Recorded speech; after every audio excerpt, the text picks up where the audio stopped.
そうなったらね、言うことないよね。要は部下を成長させて、成果を最大限出すことじゃない。そういう人がいると、みんながちょっと前向きな考え方とか発言、行動をするきっかけになってする。こんにちは。このチャンネルでは、今の時代に通用する組織づくり、育成術など役に立つ内容をお話ししています。ぜひチャンネル登録をよろしくお願いいたします。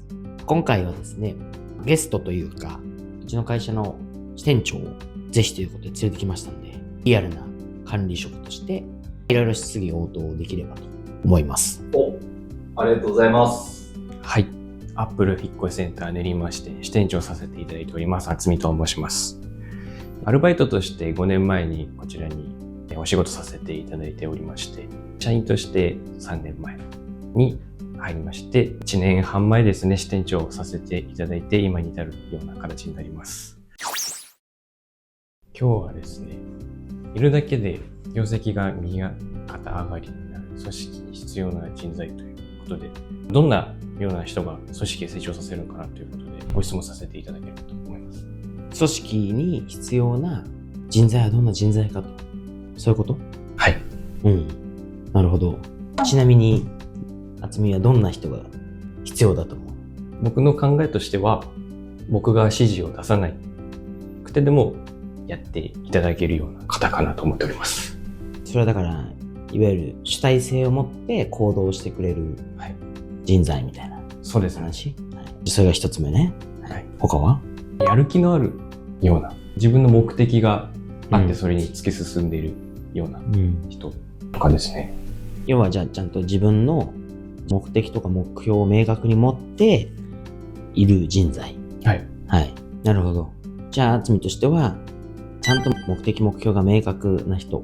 はい。と、主体的に行動してくれる人。もっと言ったら、支店のメンバーが全員こうだったら、要は理想ってこと？はい。なるほど。そうなったらね、言うことないよね。そうですね。ちなみに今日は、要は組織としてのゴールってさ、マネージャーだからいつも言うけど、要は部下を成長させて、成果を最大限出すことじゃない。成長させなきゃいけないこともあるんですけど、結果をだから出すために、成果を出すために必要なのは主体的であって、自分の目的、目標が明確な人がいればいいっていうことで繰り返しますけどいいんだよね。はい。なるほど。逆に、主体的な人みたいなのちょっと掘っておこうか。主体的な人って例えばどんな人？いわゆるチームリーダーというか、統率力があるような人とかですかね。引っ張っていけるような存在というか。そういうことはじゃあ、渥美が言う主体的な人っていう中では、要はなんかこうリーダーシップを発揮してくれる人っていうのも必要と。そうですね。はい。どういう行動をしたら主体的だと思うとか、どういうことをしてたら主体的な人だなってなる。こういう行動をする人とか。自分はこの視点をどうしていこうっていう、方針を立てれるような人とか。あとは自分は何したらいいかというところで、それこそ僕の思っていたことじゃないところで動いて何をしたらいいかっていうふうに自分で考えられるような人とかですね。あれかな？もうちょっと分解すると、要は自分がっていうわけじゃなくて、組織とかチームを考えて、要はだからチームのためにとか、組織のために意識をまず持ってくれて、主体的に持ってくれて、そのために何をしたらいいかっていう風に、全体最適というか、チーム組織の最適を考えて、目的はやっぱちゃんとしてる人ですよね。目的はちゃんと共有できていて、そういう意見を発信してくれる。で、行動もしてくれる。そんな感じだよね。はい。それいいよね、そういう人いたらね。どうしてもメンバーの時から支店長になったからそうするんじゃなくて、メンバーの時においても役職関係なく、自分のポジション関係なく、今自分がいる組織とかチームに対してこういう目的目標なんだから、それに対して何をしたらいいんだろうかなっていうふうに考えて行動してくれる人が理想だってことですよね。はい。それを渥美の中では主体的な人材というふうに述べてるわけですよね。それは理想だよね。はい。そう思うよ。二つ目、目的目標を持ってる人って言ったよね。はい。それって、例えばどういう人？どういうこと言ってるの？自分はこの先どうなりたいって思っているような人だと思ってます。逆に、どんな人が目的持ってない人ですかね。会社でもよく言うんだけど、目的とか目標を結構持ってない人って意外といて、特に目的持ってない人結構多いですよね。持ってないというか、もうふわーっとしてる。目標で言うと、例えばだから、営業でね、年間でこのぐらい売り上げ上げるんだとか、受注件数取るんだとか、数字に置き換える定量的なものを目標っていうわけじゃん。今度、目的っていうと、結構ふわっとするわけですよね。幸せになりたいとか、金持ちになりたいとか、人によってはね、結婚したいとかっていう人もいるし。だから目的って、そもそも定性的なものだから、一つ目はだから目的と目標は明確に定義が違うから、ちゃんとそれ理解した方がいいんだけど、目的目標を持ってない人って、結局、時間軸が違うんだよ。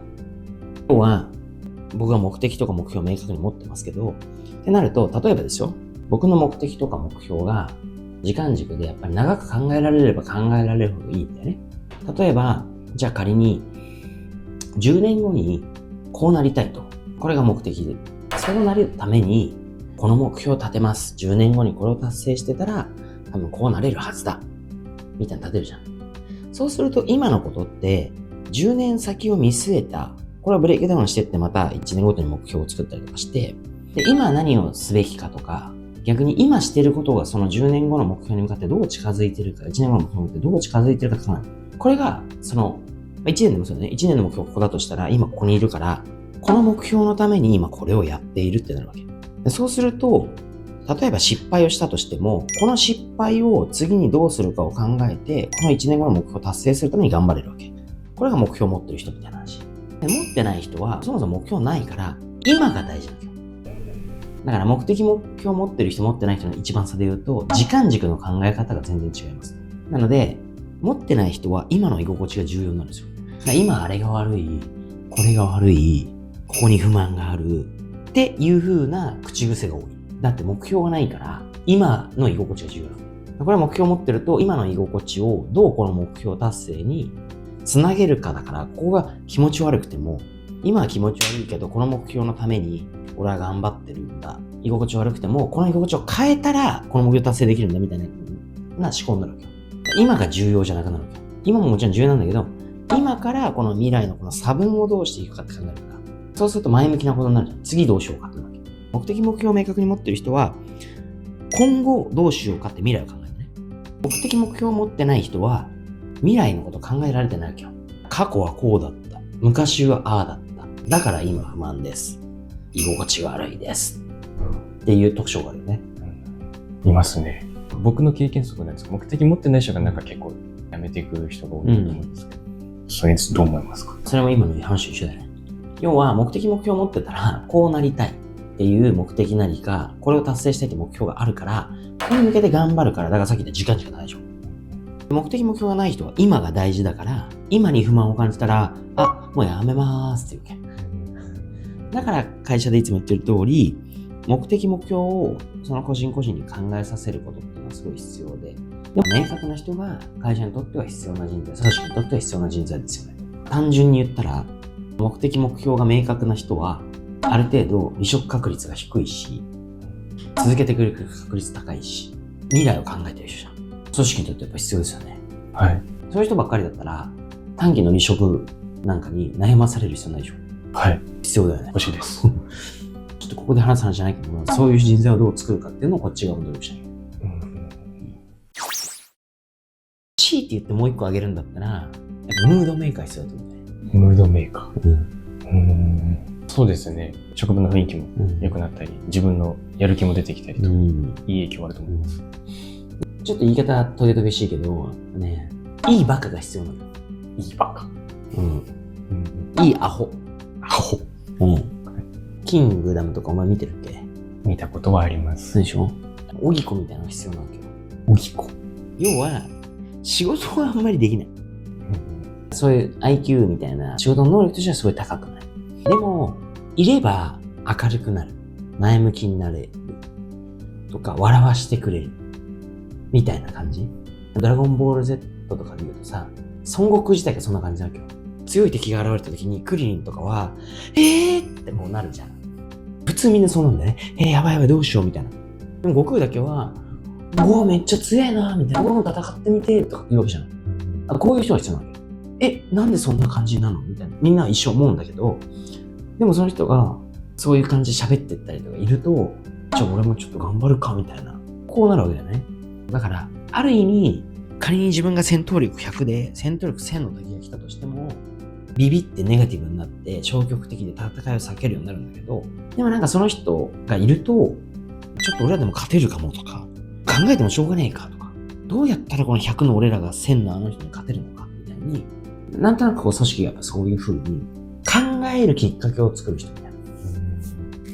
そういう人がいると、みんながちょっと前向きな考え方とか発言、行動をこうするきっかけになってする。それをうまくだからリーダーが重宝するというか、うまくいいところをやっぱりこう出すことを頑張って、その人のそういういいところをこううまく動かしていくと。そうするとやっぱ組織全体も、やりますかみたいな。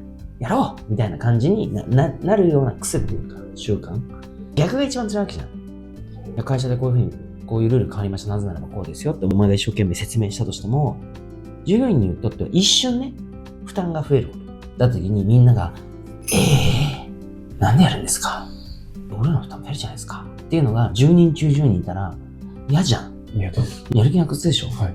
なんで分かってくんないのとか、なんでそうなんのとか。で、こう言われるのが嫌だから新しいことやりたくないんですよとかってなっちゃうでしょ。はい。ムードメーカー的な人が、いいっすねっつって。面白いじゃないですか。やってみましょうよとかつって。やりましょうとかって言うと、その人の影響力とか、そういう感じの人がちょっと増えると、仮にこういう人がね、3人いたら、10-0よりだいぶマシなんですよ。その3人が影響力が多少ある人を1人でも巻き込めると、7人はなんか、って顔してるときに、即座に、そのムードメーカーが、いいじゃないですかやりましょうよって言った瞬間に、オンみたいになるわけ。黙ってる人。そうすると、そういうリアクション来たらさ、マネージャーとかもさ、よかった。俺もそう思ってるから言ったんだよと。もしみんなでやろうみたいになるじゃん。そういう人は結構必要だよ。意外とだからバカ貴重なんですよ。悪いバカといいバカがいいんだよ。悪いバカってどんな人ですか？悪いバカはネガティブで能力もない。理解力もない。これ最悪でしょ。そうですね。ポジティブなバカとネガティブなバカみたいな考えてもらえる。いいバカって言ってるのはポジティブなバカですよ。これはバカが強みなんですよ。簡単にできるとアホ。笑い取れるから。ネガティブなアホはマジでやばい。だって悪いとこしかないじゃん。能力も低い。雰囲気もネガティブ。こっから何が生まれますか？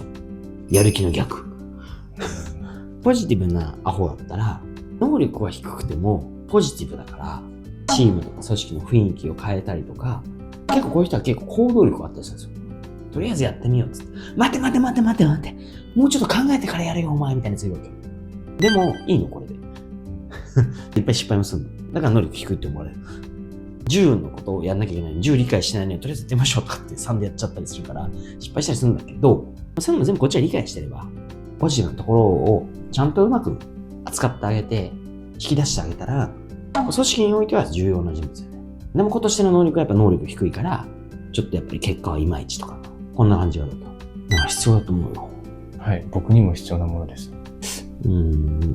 ちょっとそうだな、ポジティブさっていうか、元気になる。はい。声を大きく出すだけで、元気なさそうだねって言われる回数だいぶ減りますけど。はい。たった声の大きさだけ。あとニコニコしてる。これはだから接客業としてね、うちもそうですけど、いつも言ってると大事なんですよ。いろいろ話しましたけど、分かってるかどうかも含めて一回まとめてよ。はい。今日話した組織の成長に必要な人材ってどんな人材ですか？はい。一つ目としては主体的な人材。リーダーシップにもつながるところかなというところと、目的、目標が明確な人材。最後にムードメーカーが必要っていうところですかね。そういう人たちがいれば、勝手に多分なんか組織とかチームが成長するイメージあるでしょ？そうですね。はい。欲しい人材です。欲しいって言うけど、欲しいもそうだし、ちゃんとやっぱ育成する。っていうのはやっぱマネージャーとしてはちゃんと考えておかないとですよね。はい。とりあえず、そうですね、こういう人材ってすごい必要だと思うんで、頑張って見つけて、もしくは頑張って育成して、作っていきましょうよ。はい、頑張ります。はい。はい、ありがとうございます。皆様からいただくいいねやコメントはいつも見ていて励みになっています。この動画が気に入ったら、ぜひいいねやコメントをお願いいたします。